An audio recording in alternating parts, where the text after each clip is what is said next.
ಮರುದಿನ ಬೆಳಿಗ್ಗೆ ಅಚ್ಚರಿಗಿಂತ ಮೊದಲ ಎಚ್ಚರವಾಗಿತ್ತು ರಾಮ್ಗೆ. ನೆಲದ ಮೇಲೆ ಕುಳಿತೆ ನಿದ್ರೆ ಮಾಡುತ್ತಿರುವ ಮಡದಿಯನ್ನು ಕಂಡು ನೇವಿಕೊಂಡವನು ಜೋಪಾನವಾಗಿ ಅವಳನ್ನು ತೋಳಿಗೆರೆಸಿಕೊಂಡು ಬೆಡ್ ಮೇಲೆ ಮಲಗಿಸಿ ಮೈ ತುಂಬ ಒದಿಕೆ ಹೊದಿಸಿದ. ವಾಶ್ರೂಮ್ ಹೊಕ್ಕು ಮುಖ ತೊಳೆದು ಬಂದ ಅವನು ತನ್ನ ಫೋನ್ಗೆ ಬ್ಲೂಟೂತ್ ಕನೆಕ್ಟ್ ಮಾಡಿ ಅದನ್ನು ಕಿವಿಗೆ ಸೇರಿಸಿ ಶೂ ತೊಟ್ಟು ಜಾಗಿಂಗ್ಗೆ ಹೊರಟ. ಅವನು ಹೋದ ಕೂಡಲೇ ಎದ್ದು ಕುಳಿತ ಅಚ್ಚರಿಗೆ ಅವನ ಮನದಲ್ಲಿ ಇರುವುದಾದರೂ ಏನು ಎಂದರಿಯುವುದು ದೊಡ್ಡ ಸವಾಲಾಯಿತು. ಎದ್ದು ಸ್ನಾನ ಮಾಡಲು ಬಟ್ಟೆ ಹಿಡಿದು ವಾಶ್ರೂಮ್ಗೆ ಬಂದು ಬಿಸಿ ನೀರಿನಲ್ಲಿ ತಿರುವಿದಾಗ ಬಿಸಿ ನೀರು ಬಾರದಿರುವುದನ್ನು ಕಂಡು ಕಿರಿಕಿರಿಯಿಂದ ಹನೆ ತೀಡಿಕೊಂಡಳು. ಬಟ್ಟೆ ಹಿಡಿದು ಹೊರಬಂದು ಬೆಡ್ ಮೇಲಿದ್ದ ಹೂಗಳನ್ನು ನೆಲಕ್ಕೆ ಕೆಡವಿ ಹಾಸಿಗೆ ಮೇಲಿನ ಬಟ್ಟೆ ಸರಿ ಮಾಡಿ ಮೊದಲ ರಾತ್ರಿಗೆ ಅಲಂಕಾರಗೊಂಡಿದ್ದ ರೂಮನ್ನು ಸ್ವಚ್ಛಗೊಳಿಸಿ ಕೌಚ್ ಮೇಲೆ ಕುಳಿತಳು. ಭುವನ ತನ್ನ ರೂಮ್ ಮುಂದೆ ಪಾಸ್ ಆಗುತ್ತಿರುವುದನ್ನು ಕಂಡು ಒಡನೆ ಭುವನ 1 ಮಿನಿಟ್ ಬಾ ಇಲ್ಲಿ ಎಂದು ಕೇಳಿದಳು. ಮುಂದೆ ಹೋಗಿದ್ದವಳು ತನ್ನ ಅತ್ತಿಗೆಯ ಕೂಗಿಗೆ ಹಿಂದೆ ಬಂದು ಏನತ್ತಿಗೆ ಎಂದು ಕೇಳಿದಳು. ಅದು ವಾಶ್ರೂಮ್ನಲ್ಲಿ ಬಿಸಿ ನೀರು ಬರ್ತಿಲ್ಲ ಎಂದಳು.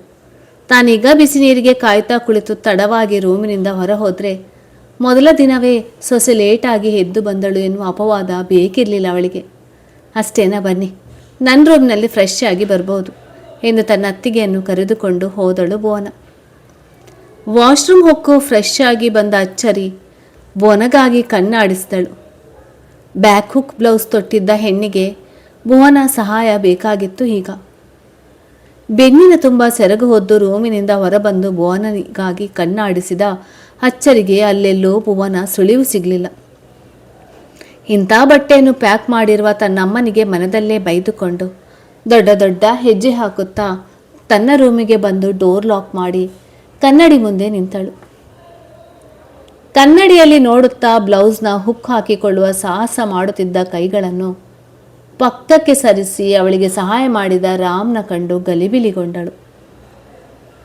ಏನು ಮಾಡ್ತಾ ಇದ್ದೀರಾ ನೀವು ಎಂದು ತಡವರಿಸಿದಾಗ ನನ್ನ ಹೆಂಡತಿಗೆ ಸಹಾಯ ಮಾಡಿದೆ ಎಂದು ತನ್ನಗೆ ನುಡಿದವನನ್ನು ಕಂಡು ಸಿಟ್ಟಾದಳು ಅಚ್ಚು. ಏನ್ರಿ, ರಾತ್ರಿ ನೋಡಿದರೆ ನನ್ನ ಮಗನಿಗೆ ಅಮ್ಮ ಆಗಿ ಸಾಕು ಅಂದ್ರಿ, ಈಗ ನೋಡಿದರೆ ನನ್ನ ಹೆಂಡತಿ ಅಂತ ಹೇಳ್ತಾ ಇದ್ದೀರಾ. ನಿಮ್ಮ ಮನಸ್ಸಿನಲ್ಲಿ ಇರೋದಾದ್ರೂ ಏನು ಎಂದು ಜೋರು ಮಾಡಿದ ಮಡದಿಯ ಸನಿಹ ಬಂದು ನಿಂತ ರಾಮ್. ನನಗೆ ಹೆಂಡತಿಯಾಗದೆ ನನ್ನ ಮಗನಿಗೆ ತಾಯಿ ಆಗ್ತೀರಾ ಎಂದು ಉಬ್ಬೇರಿಸಿ ಕೇಳಿದವನ ಪ್ರಶ್ನೆಗೆ ತಬ್ಬಿಬ್ಬಾದಳು ಅಚ್ಚು. ಏನೇನು ಮಾತನಾಡಬೇಡಿ ನೀವು ಎಂದು ನೋಟ ತಪ್ಪಿಸಿದವಳನ್ನು ಕಂಡು ಕಿರುನಕ್ಕ ರಾಮ್. ಏನೇನು ಮಾತನಾಡ್ತಿಲ್ಲ, ನಾನು ಇರುವ ಸತ್ಯವನ್ನೇ ಹೇಳಿದ್ದು. ಹಾಗೆಯೇ ವಾಶ್ರೂಮ್ನಲ್ಲಿ ಬಿಸಿ ನೀರಿನ ಸಮಸ್ಯೆ ಏನೂ ಇಲ್ಲ. ಬಿಸಿ ನೀರಿನಲ್ಲಿ ಮೇಲ್ಗಡೆ ಆಫ್ ಆಗಿರುತ್ತೆ. ಆರೋ ಒಂದೊಂದು ಸಲ ಆಟವಾಡ್ತಾ ವಾಶ್ರೂಮ್ಗೆ ಹೋಗಿ ನಲ್ಲಿ ಬಿಟ್ಟುಬಿಡ್ತಾನೆ ಅದಕ್ಕೆ ಎಂದ. ಮಡದಿ ತಂಗಿಯ ರೂಮಿಗೆ ಸ್ನಾನ ಮಾಡಲು ಹೋಗಿದ್ದನ್ನು ಕಂಡಿದ್ದ ರಾಮ್. ಅವನಷ್ಟು ಹೇಳಿದ್ರೂ ಏನನ್ನೂ ಮಾತನಾಡದೆ ಅವನಿಗೆ ಬೆನ್ನಾಕಿ ನಿಂತಳು. ಇಷ್ಟು ದಿನ ಈ ರೂಮಿನಲ್ಲಿ ನೀವು ಒಬ್ಬರೇ ಇರ್ತಾ ಇದ್ರಿ, ಬಟ್ ಇನ್ಮೇಲೆ ನಾನು ಸಹ ಇರ್ತೀನಿ ಅನ್ನೋದು ನೆನಪಿರಲಿ ಎಂದವಳ ಮಾತಿನ ಅರ್ಥ ತಿಳಿಯದ ರಾಮ್. ಈಗ ನಿಮ್ಮನ್ನು ಮರೆತಿದ್ದೀನಿ ಅಂತ ಯಾರು ಹೇಳಿದ್ದು ಎಂದು ಅವಳನ್ನೇ ಮರುಪ್ರಶ್ನೆ ಮಾಡಿದ. ಸ್ನಾನ ಮಾಡಿ ಯಾವ ಅವತಾರದಲ್ಲಿ ಬಂದಿದ್ದೀರಾ ಅನ್ನುವ ಸೆನ್ಸ್ ಇದೆ ನಿಮಗೆ ಎಂದು ಕೇಳಿದಳು ಕಿರಿಕಿರಿಯಿಂದ. ಹುಬ್ಬು ತೀಡಿಕೊಂಡ ರಾಮ್ ಮೈ ಮೇಲೆ ಟವಲ್ ಇದ್ರೂ ಸಹ ಮಡದಿಯ ಅಸಮಾಧಾನ ಕಂಡು ಸಾರಿ, ನಿಮಗೆ ನನ್ನಿಂದ ಮುಜುಗರಾಗಿದ್ದರೆ ಎಂದು ಬಟ್ಟೆ ಹಿಡಿದು ಡ್ರೆಸ್ಸಿಂಗ್ ರೂಮ್ ಸೇರಿದ.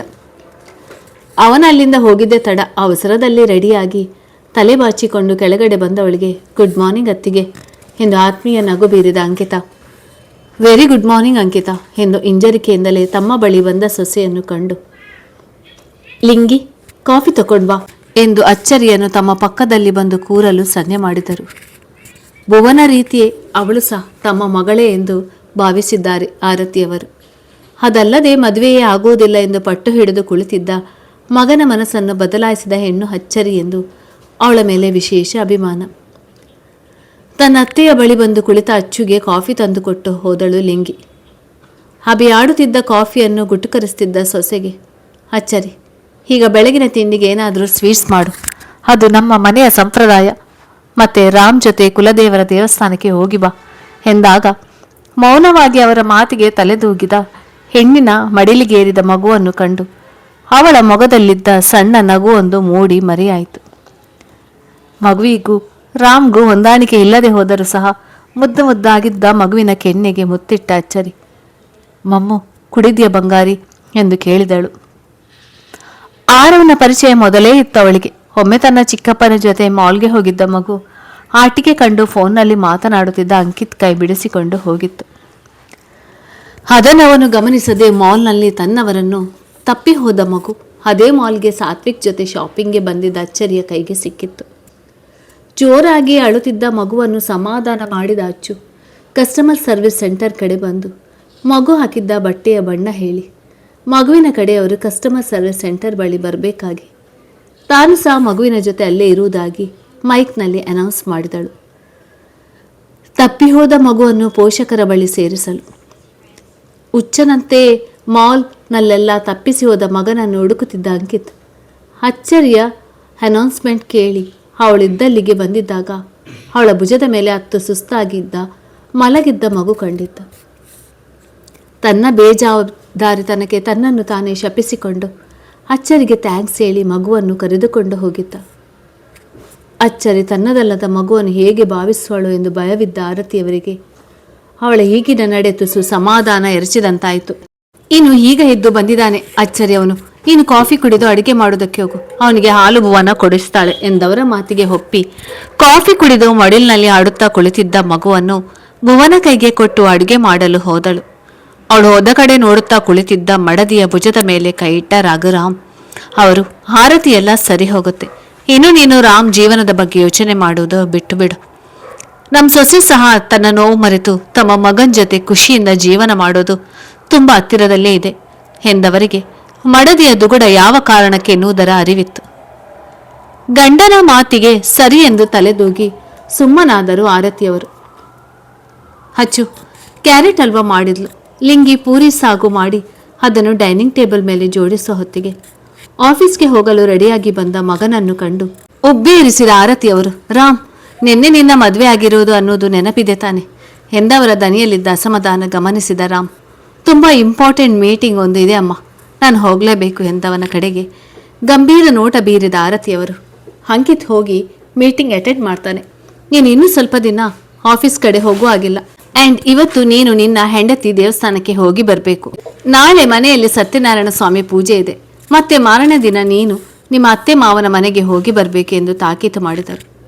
ಅಮ್ಮನ ಮಾತಿಗೆ ಹಣೆ ಹೊತ್ತಿಕೊಂಡ ರಾಮ್ 3 ದಿನದ ತನ್ನ ಪ್ರೋಗ್ರಾಮ್ ಶೆಡ್ಯೂಲ್ ಅಮ್ಮನೇ ಮಾಡಿಟ್ಟಿದ್ದಾಳಲ್ಲ, ಹಾಗಾಗಿ ಪುಣ್ಯಕ್ಕೆ ತಮ್ಮನ್ನು ಹನಿಮೂನ್ಗೆ ಕಳಿಸುವ ಪ್ಲಾನ್ ಇನ್ನೂ ಅಮ್ಮನ ತಲೆಯಲ್ಲಿ ಬಂದಿಲ್ಲ ಎನ್ನುವುದೇ ಅವನಿಗೆ ಸಮಾಧಾನದ ಸಂಗತಿ.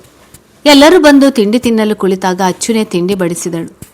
ಮೊದಲ ಬಾರಿ ಮಡದಿಯ ಕೈ ರುಚಿ ಸವಿದ ರಾಮ್ ತಾನೇ ಇನ್ನೊಂದು ಸ್ಪೂನ್ ಕ್ಯಾರೆಟ್ ಹಲ್ವಾ ಬಿಡಿಸಿಕೊಂಡು ತಿನ್ನುವಾಗ, ಹತ್ತಿಗೆ ಇನ್ನೊಂದ್ಸಲ ಕ್ಯಾರೆಟ್ ಹಲ್ವಾ ಮಾಡುವಾಗ ನಮ್ಮ ಅಣ್ಣನಿಗೆ 1 ಭಾಗ ಹೆಚ್ಚಿಗೆ ಮಾಡಿ, ಅವನ ಕ್ಯಾರೆಟ್ ಹಲ್ವಾಕ್ಕೆ ಸೀನಿಯರ್ಸ್ ಫ್ಯಾನ್ ಎಂದಾಗ ಬಾಯಿ ಚಪ್ಪರಿಸಿ ತಿನ್ನುತ್ತಿರುವ ಗಂಡನನ್ನು ಕಾಣುತ್ತಾ ಭುವನ ಮಾತಿಗೆ ಸರಿ ಎಂದು ತಲೆ ಅಡ್ಡಾಡಿ ಆಡಿಸಿದಳು ಅಚ್ಚು. ನಂತರ ತಾನು ಸಹ ತಿಂಡಿ ತಿಂದು ತನ್ನವನ ಜೊತೆ ಅವರ ಕುಲದೈವದ ದೇವಸ್ಥಾನಕ್ಕೆ ಬಂದಿದ್ದಳಚ್ಚು. ರಾಮ್ ತನ್ನ ಮಗನನ್ನು ಜೊತೆಯಲ್ಲೇ ಕರೆದುಕೊಂಡು ಹೋಗುವೆ ಎಂದರು. ಆರತಿಯವರು ಮಗುವನ್ನು ಅವನ ಜೊತೆ ಕಳಿಸಲಿಲ್ಲ.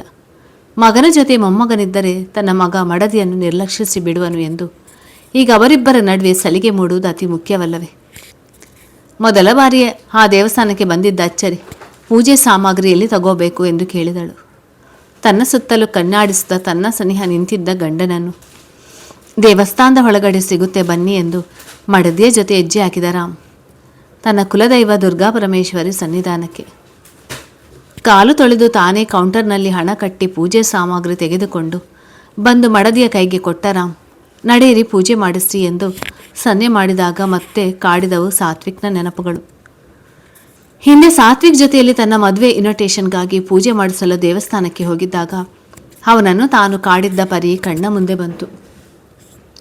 ಮಡದಿಯ ಕಣ್ಣಿನಲ್ಲಿ ನೀರು ತುಂಬಿದ್ದು ಗಮನಿಸಿದ ರಾಮ್, ಅಚ್ಚು, ದೇವಸ್ಥಾನಕ್ಕೆ ಬಂದು ಹೆಣ್ಮಕ್ಕಳು ಕಣ್ಣೀರು ಹಾಕಿದರೆ ಒಳ್ಳೆಯದಾಗೋಲ್ಲ, ಸೊ ಪ್ಲೀಸ್ ಕಣ್ಣೀರು ಹೊರಿಸಿ ಎಂದು ತನ್ನ ಕಿಸೆಯಿಂದ ಕರ್ಚೀಪ್ ಅವಳ ಮುಂದೆ ಹಿಡಿದಾಗ ಅವನಿಂದ ಕರ್ಚೀಪ್ ಪಡೆದು ಕಣ್ಣೀರು ತೊಳೆದು ಪೂಜೆ ಸಾಮಗ್ರಿ ಅರ್ಚಕರ ಕೈಗೆ ಕೊಟ್ಟು ಕಣ್ಣು ಮುಚ್ಚಿಕೊಂಡು ದೇವರ ಮುಂದೆ ನಿಂತಳು. ತನ್ನನ್ನು ಯಾಕೆ ಇಂತಹ ಇಕ್ಕಟ್ಟಿನ ಪರಿಸ್ಥಿತಿಗೆ ದೂಡಿ ಇಷ್ಟೊಂದು ಹಿಂಸಿಸ್ತೀಯ ತಾಯಿ? ಯಾವ ಜನ್ಮದಲ್ಲಿ ಮಾಡಿದ ಕರ್ಮದಿಂದ ನನ್ನ ಬದುಕಿನಲ್ಲಿ ಇಂತಹ ತಿರುವುಗಳು ಕರುಣಿಸುತ್ತಿರುವುದು ನೀನು? ಇಂತಹ ಶಿಕ್ಷೆ ಕೊಡುವುದಕ್ಕಿಂತ ನನಗೆ ಸಾವಿನ ಶಿಕ್ಷೆ ಕೊಟ್ಟಿದ್ದರೂ ಖುಷಿಯಿಂದ ಸ್ವೀಕರಿಸ್ತಿದ್ದೆ. ಅಮ್ಮ ಅಪ್ಪನ ಬಲವಂತಕ್ಕೆ ಮದುವೆಯಾದಷ್ಟು ಸುಲಭವಾಗಿ ನಾನು ಸಾತ್ವಿಕ್ನ ಮರೆತು ರಾಮ್ ಅವರ ಜೊತೆ ಜೀವಿಸಲಾರೆ. ನನ್ನ ಸಾತ್ವಿಕ್ನ ಪ್ರೀತಿ ಅಂತಹವುದು ಎಂದು ನೊಂದು ತನ್ನೊಳಗೆ ನುಡಿಯುತ್ತಿದ್ದ ಹೆಣ್ಣಿನ ಹಣೆಗೆ ರಾಮ್ ಕುಂಕುಮ ಇಟ್ಟು, ತುಂಬ ದೊಡ್ಡ ದೊಡ್ಡ ಡಿಮ್ಯಾಂಡ್ ಇಡಬೇಡಿ ದೇವರ ಹತ್ತಿರ, ದೇವರಿಗೂ ಸಹ ಯಾವುದಕ್ಕೆ ವರ ಕೊಡಬೇಕಂತ ಕನ್ಫ್ಯೂಸ್ ಆಗಿಬಿಡುತ್ತೆ ಎಂದವನ ಮಾತಿಗೆ ಮೌನ ವಹಿಸಿದಳು ಅಚ್ಚರಿ.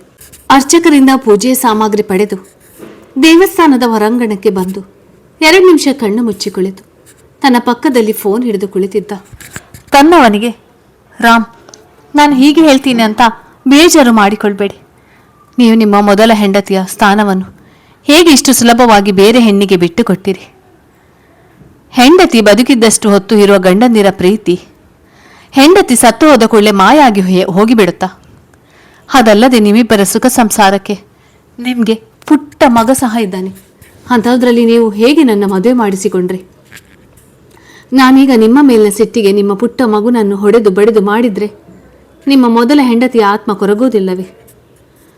ಏನು ಹರಿಯದ ಮಗುವಿಗೆ ನಿಮ್ಮಿಂದ ಅನ್ಯಾಯ ಆಗುವುದಿಲ್ಲವೇ ಎಂದು ಸಾಲು ಸಾಲು ಪ್ರಶ್ನೆ ಮಾಡಿದ ಮಡದಿಯ ಕೈಗೆ ತನ್ನ ಕೈ ತೆಗೆದುಕೊಂಡು, ರಾಮ್, ನೀವು ನನ್ನ ಮಗನನ್ನು ನಿಮ್ಮ ಮಗು ಅಂತ ನೋಡಿಕೊಳ್ತೀರಾ ಎನ್ನುವ ಗಟ್ಟಿ ನಂಬಿಕೆ ನನಗಿದೆ ಅಚ್ಚು.